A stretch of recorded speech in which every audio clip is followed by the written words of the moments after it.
Alrighty guys, I'm KC and welcome to a brand new episode of Into the Farlands. In the last episode we talked about, I think we talked about crazy UK law, how it's going bonkers and really kind of just overtaking stuff. And in this episode I want to talk about the YouTube copyright system. That's right, I'm finally talking about it. And this is something I see a lot of people talk about quite often, and I usually stay clear of stuff like this. But it is something to do with YouTube, and it does affect not only my channel, but also many channels out there. And so I think it warrants actually talking about it.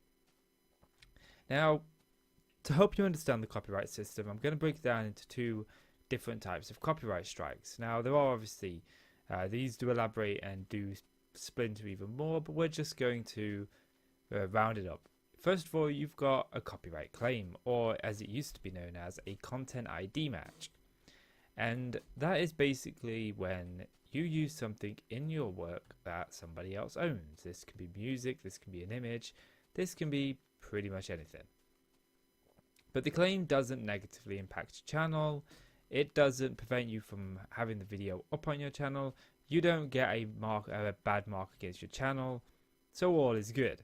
The only thing that it prevents you from doing is actually monetizing that video, which from my perspective as a content creator with next to no subs, and well, I shouldn't say next to no subs, we got 200, but you know what I mean. As a content creator with very low subs, money isn't something for me. So if I get a content ID claim, it's perfectly okay. I got one on one of the Scooby-Doo videos because it uses the Scooby-Doo theme, and I had a feeling that I was going to get that because of, you know, it's a Scooby-Doo theme.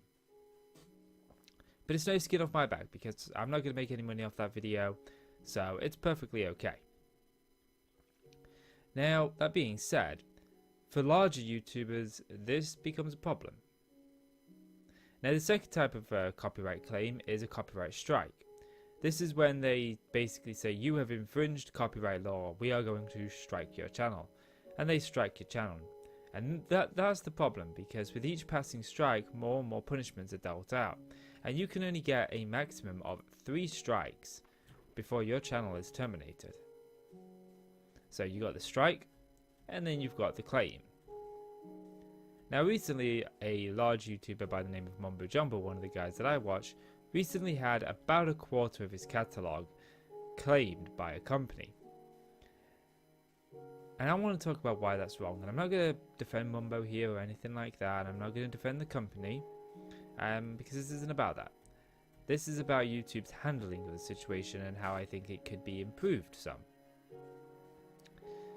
So basically, this company was allowed to strike 400 of his videos. 400 of his videos. 400. Now, when you get a strike, a claim, these weren't strikes, these were claims, you can appeal that, or as it's called on YouTube, dispute it. Which, alright, fair and dandy. Company claiming, you've got the rights to this song, you've got the rights to this image. Fair enough. You dispute it. But it takes I'd say 2 or 3 minutes to actually dispute it if you're working at a fast pace. And that's if you're copying and pasting, you know, because usually you have to explain why you believe you have the rights to it, you have to show proof, and then they have 30 days to respond. 30 days. And when, like in Mumbo's situation where he had to do this 400 times, I think he said it took him somewhere in the range of about 12 hours. That's an entire day. That is an entire day worth of work, if not more, because I don't know if I could sit down and do the same thing for 12 hours straight, you know. But anyway, I'm digressing from where I want to start with here. So this is where the system is slightly broken or slightly unfair. So let's just say you get that claim. Now when you dispute this claim, there are 2 outcomes. You can either, okay, great, approved, you get to use the song, fair enough, or it gets turned down. The problem is when it gets turned down, so you say, you know, I actually have an agreement to use this song, but they're going to say that you don't, they are then going to strike your channel. And your channel can only get 3 strikes before it's terminated. 3 strikes before it's terminated. And obviously, with Mumbo's case, this is 400 disputes, and only 3 of them need to fail for him to lose his entire channel. Which, for him, it's an avenue of work. It's his main source of income. You know, he needs that channel. Without that channel, he's going to lose his house. He's not going to be able to put food on the table. You know? So, it kind of needs to be addressed, and it's not fair. But I want to talk about why I understand this dispute system and why there needs to be a punishment for it. And I want to go back to when the Adpocalypse started. This was back before channels below 1,000 subs actually had monetization. And I had a series of videos on my channel, Gears of War. And this was before I knew the little game title trick, which I'll tell you in a minute. But basically I just had those games listed as normal videos. And because they contain blood... Now I've forgotten where I was. We were talking about the copyright system, and I got interrupted partway through a sentence by my phone. And I have completely lost track of where we were. So I'm just going to backpedal a little bit here and carry on talking. So when you dispute a claim, it could come out in your favour or it could come out in the other person's favour. And they get 30 days to reply. And obviously, oh yes, that's where I was. I understand why YouTube do this. And we were talking about my Let's Play of Gears of War. Okay, which is understandable. Okay, so I did this Let's Play of Gears of War. This was back when the Adpocalypse first came into effect. And I uploaded it. Now, I uploaded it before the Adpocalypse. But when they became a lot stricter on monetization, they deemed the video inappropriate for most viewers. And thus ads were limited on the video. And basically what that meant was that ads weren't going to play on my video, meaning I wasn't going to make money on that video. And the reason being is because it contained blood, gore, and quite a lot of swearing. Now, YouTube is very lenient when it comes to how they deal with gaming content, breaking the family-friendly rules. They are very lenient from the experience that I've had. But I went ahead and I asked for a manual review. And this was before I knew that they were lenient with games, and I kind of figured that I'm going to appeal this, but nothing's going to come of it.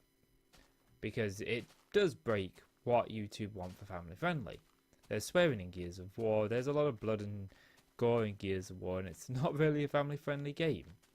So I was completely expecting, and about half of my videos actually went through with the appeals, like, yeah, okay, we've deemed it can be done, and about half of them wasn't. And there's no clear fast rule of what is deemed and what isn't. It's usually at the discretion of whichever representative at YouTube looks at your claim.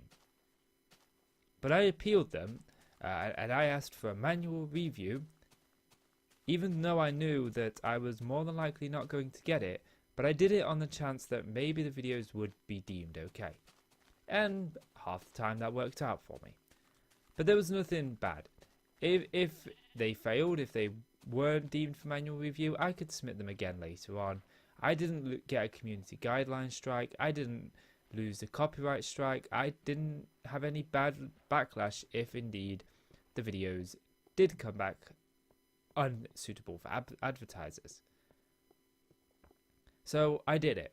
And obviously if there's no punishment for you disputing a false claim, or sorry, someone claims something that is legit on your video, and you submit a claim falsely, you know you don't have the rights to that song, well, and there's nothing in place for you to be punished for doing that, and wasting YouTube's time, everybody is going to do it, because they've got nothing to lose, have they? You know? Because everybody thinks they'll get lucky. You know, there was an instance a few years ago where I purchased Microsoft Office. And I purchased the monthly plan, as it was then, but I didn't like it. I very much liked the old version. I think it was the 2013 version that I had on my computer pre-installed or something.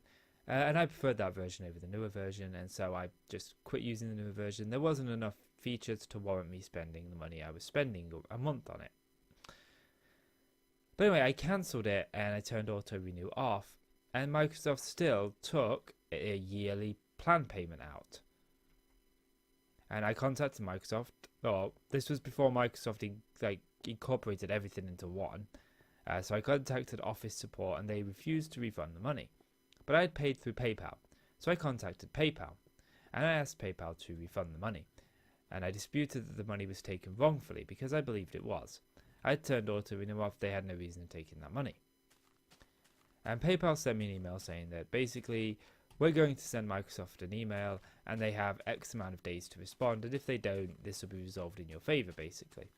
And Microsoft never responded, and thus it was resolved in my favor.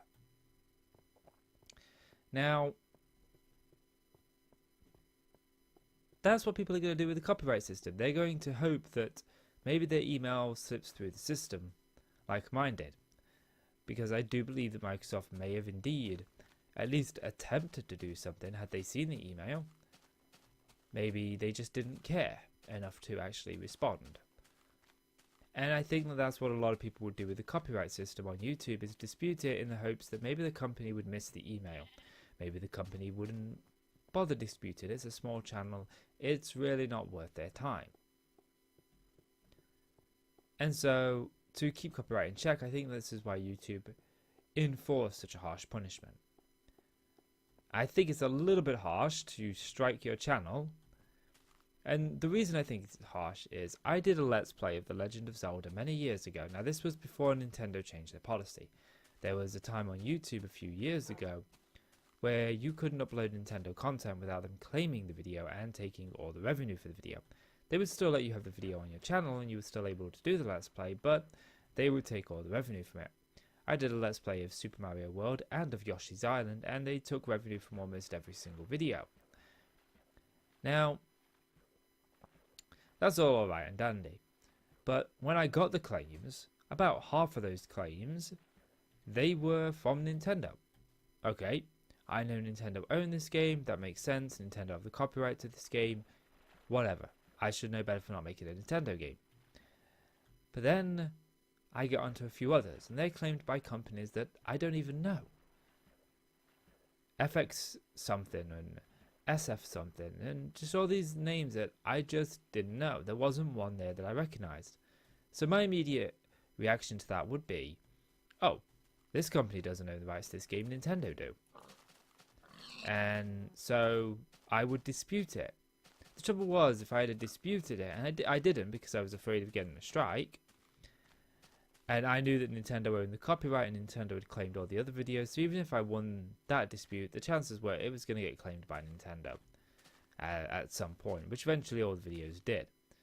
But the thing was, I did a bit of research into the company that had claimed a couple of the videos, and I found out that they actually work for Nintendo as a way to sort of claim videos for Nintendo on YouTube. They're a corporation that basically deals with copyright claims on YouTube for certain companies. So I don't know why half of them showed up as Nintendo and half of them showed up as this company, but they did nonetheless. And so if I had disputed it because I didn't know who that company was, I would have lost. Even though I was pretty confident that I had the rights to do whatever it was that I was doing, but because I didn't know who that company was, I would have got a strike. Now, thankfully, I know that Nintendo used to be that you couldn't upload Nintendo Let's Plays. You just couldn't. Well, you could, but you couldn't make money on them. And as a YouTuber, we always have that voice in the back of our head where we say, is this content ID claim harming my channel? But truth is, it probably doesn't. It's just YouTubers being a little bit over, me being a little bit over worrisome. But anyway, so if I appeal a copyright claim, unsuccessfully 3 times, I lose my channel. And I think that they do that as a way to deter people from actually disputing false claims, or legit claims anyway. Because if there's no punishment, everybody is going to dispute it, and suddenly their workload goes from being whatever it is now to being about 10 times that, because I would have disputed Nintendo's ones on the hopes that it would have slipped through the system and I would have got them past it, because one day I'm going to be able to sit down and record without being interrupted. This is what it's like. But anyway, I would have disputed the claim because there was no reason not to. It was only because there was a reason not to that I didn't dispute the claim. And like I said, people are going to do it just to try and slip through the cracks. But when there's punishment in place, they're not going to. Trouble is, that is only punishing creators. It's not punishing the companies that are essentially making the lives of creators very difficult. In this instance, I highly doubt that he spent his entire Sunday 12 hours straight disputing these videos. There would have been breaks in there, breaks to have something to eat, something to drink, just breaks for his own sanity where he would take an hour or so just to break up the mundane task. Very few people can do the same task over and over again for 12 hours straight. So I'm betting he spent a good chunk of his Sunday and probably a good chunk of his Monday disputing these claims. That's 2 days worth of work that guy is now out, whether that be work that he was doing on YouTube or whether that be his new house that he's just bought. Either way, he's out those times, and there is no punishment for the company that claimed 400 of his videos. And this company claimed them wrongly, and this is where I think YouTube is failing. Because it's very easy for YouTube to point at the creator and say, you're to blame. You've got these 3 strikes and you're out. You've got this. You're the one who's got to dispute this. And I think there should be something in place for companies who are falsely flagging videos, because the vast majority of it is just an automated system. It's done by a machine, not done at all by a human. And well, machines aren't perfect. Machines aren't, because they don't have human nature. For example, I got locked out of my online banking a couple of weeks ago. Well, a couple of months ago now. And because of the way I pay my bills, I only put money into the bill account a couple of days before the bill is due. And obviously, I'm locked out of my online banking. I can't put money in the bill account for my insurance. Now, I could hope that the machine is going to notice that. I could talk to an answering machine till I'm blue in the face, but it's not going to make a difference. But I call the company, I talk to a human being, the human being can push the date back a week to give me a chance for my details to come in the post from online banking and me to get unlocked from it. And that's what the problem is here, is it's an automated system and they ain't perfect because they don't understand human nature. I could get permission from a band, word of mouth, but the company isn't going to know about it. Now that's kind of the band's fault for not, I really wanted to do that, for not informing the company, but at the same time I am also in the right because I have permission from the band. And this is where companies need to actually step up and sort out their automated systems to a point where it is checked by human nature. Because let's say that this company claim one video on 400 channels. On 400 channels, they claim one video wrongly. It's going to take that channel a matter of minutes, and to most channels, well, I would say to all channels, but I know for me, disputing a copyright claim on one channel that I know that I'm in the right with is no real skin off my back. There's a 99% chance I'm going to be successful, so I don't worry too much about the strike, and even if I do, it's only 1 out of a possible 3, so I'm not going to lose my channel, so the risk is worth it. And 2, like I said, I know I'm in the right, and it's going to take me a matter of minutes. That's fine and dandy, that's no big deal, right? I did a series called Foolcraft. I used a song in that series from the website, I think it was called Purple Planet. And every time I used that song, I got content ID matched, and they claimed the video. Now, at first, this was perfectly fine, because I was spending a couple of minutes when I uploaded the first video figuring this problem out and sorting this problem out. However, that spiraled to being every single time I uploaded a Foolcraft episode, they would claim the video. And quickly my daily routine had been added on a couple of minutes. I had to deal with this claim every time. I knew that every time I uploaded this video, I'd have to go back and edit it, and it just wasn't worth the trouble, so I dropped using the song. Now, that being said, this is where companies are taking advantage, because they didn't just claim one song across 400 channels, which means that it's 400 people wasting a couple of minutes. They claimed 400 videos across one channel. And I think that when they do a big batch like that, that there needs to be some human involved in that decision. There needs to be someone, okay, this automated system has flagged this channel and a sizable portion of it. Rather than claiming these videos immediately, let's bring this to the attention of a manager, a supervisor, or even a team. And yeah, I know a lot of people are going to say, well, companies aren't going to put in a team just to ensure that they're claiming videos right when they can do it for free with an automated system. And they're not going to do that because YouTube doesn't punish companies for falsely flagging videos. This is 400 false flags on one channel. 400. That if he works from morning till night, he is going to be able to do in a day. But that's an entire day of his life. And let's just say that this wasn't Sunday, this was Tuesday. You know? Then what? That's a day where he's going to make videos. He's then going to miss an entire day's worth of work just to resolve this one issue. Or if he does decide to record a video that day, it's probably going to be lackluster in quality because he just doesn't have the time to dedicate to a good video. You know? If that happened to me, I would lose a couple of £100. You know? A day's worth of work is a significant portion, you know? If I was working a regular 9 to 5, because I work for myself, but let's just say I was working a 9 to 5 job. If I suddenly say, you know what, I'm just going to sit here and just reply to emails all day for this company when they're hiring me to, I don't know, fix doors. They're not going to be happy with me. I'm going to risk losing my job. And essentially that's the similar scenario that's happening here. You know, Mombo is now spending his day answering these claims when he should be spending it doing something, I imagine, with his girlfriend. You know, or maybe they're working on the house. It's a Sunday. It's a day off. Instead, he's had this extra stress and worry. And the problem is that YouTube don't put into effect anything for companies falsely doing this. And I think that companies should be under a strike system. Now, obviously, a YouTuber is going to deal with maybe a couple of hundred strikes over the course of his entire career. It's not going to be a common instance for a YouTuber to deal with.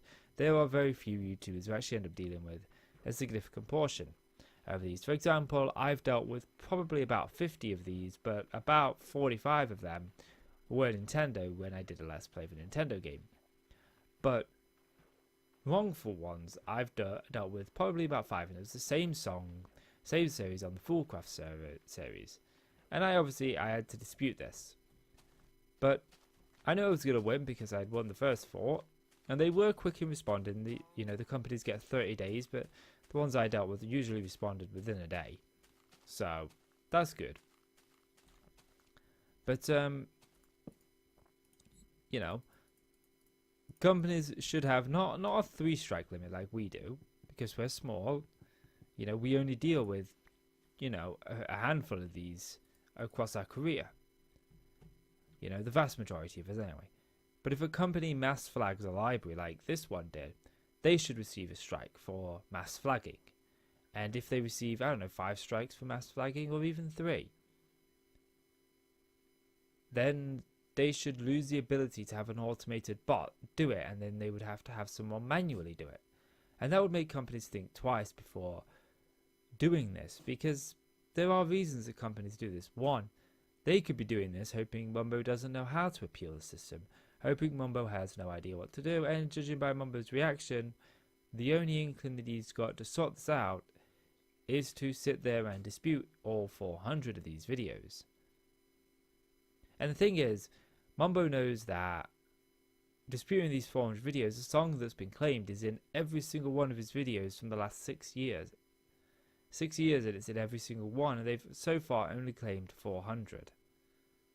So at some point he is going to get claimed again and again and again until all 6 years worth of content and all 1,800 videos are claimed.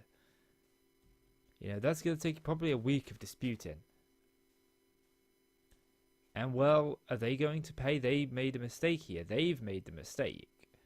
They've wrongly flagged it. He's got permission to use these videos. But let's just say they claim all of his videos and he spends the next week appealing them. Now, he doesn't know how to appeal this massively because he spoke to YouTube, hasn't had a reply, because YouTube don't really reply from what I gather very often. And well, he has no idea where to go to do this in massive quantities. Now, I deal with companies on a day-to-day basis with my work, and you know, I would email the company and deal with the company directly, hoping that I could get it resolved by dealing with them. But then again, at the same time, that's no guarantee, because the company isn't under a timed threshold then. And as I said, I deal with companies day to day, and companies pay me to do certain tasks for them. And sometimes we are talking for a good couple of months before it actually rolls around to the task that they need me for. You know, I was recently contracted to create some lore to fill out a world for a game, and we were in the discussion phases for about 3 or 4 months before the work was finally started. Simply because emails and times that it takes to reply, you know. I try to reply as quick as I can, but sometimes, you know, a couple of days go by because I have other things that I want to do. Like today, I have put my work on hold today because I'm going to record some Minecraft today. I have dedicated today towards my YouTube. So there could be emails sat there for work, but I'm not going to see them till tomorrow because today isn't a work day for me. Today I'm playing some Minecraft and I'm working on my YouTube because I need to. I need to take YouTube a little bit more seriously. And these companies could be busy. And yeah, they'll employ teams to do it for them. But at the same time, they're not going to. Because they don't have to. And that's where I think that YouTube needs to seriously deal with companies mass flagging. Companies should not be allowed to mass flag. Not if they have made mistakes that have cost literal content creators days of their lives. Because that is taking advantage of a system that shouldn't be taken advantage of. And they do it hoping that creators like Mumbo won't know how to appeal the system. They won't know what to do, or they'll be too scared by the strong wording of it that they will decide not to. And this is alright for Mumbo because he's a large YouTuber, you know. He's going to appeal it because he's got no choice. Because it's literally his life. But if these claims were levied against, say, my channel, I'm not going to sit and appeal 400 videos because it's just too much for me. It's going to waste the entire day that I don't have at this small of a stage. And it's also going to be for pointless because I don't get monetization on my videos anyway. And that's where they're open. You know, it's a cheap little coy to make more money. That's what it is. And they're just going to keep doing this until YouTube decide that to step in and say, you know what? No. If a company is false flagging, this needs to be dealt with immediately. Immediately. They shouldn't be allowed to do it. But that's my 2 cents. I could talk for another hour on this matter, to be honest with you. But you basically get the picture. I felt that I've rumbled on about how I feel about this for quite some time. So I'm going to call this episode here, guys. If you've enjoyed the video, please do consider leaving a like. It really helps out the channel and I really do appreciate it. So please do leave that like. And click subscribe if you want to see more from me. Guys, I'm KC. Thank you so much for watching. And I'll see you in the next one. Bye-bye.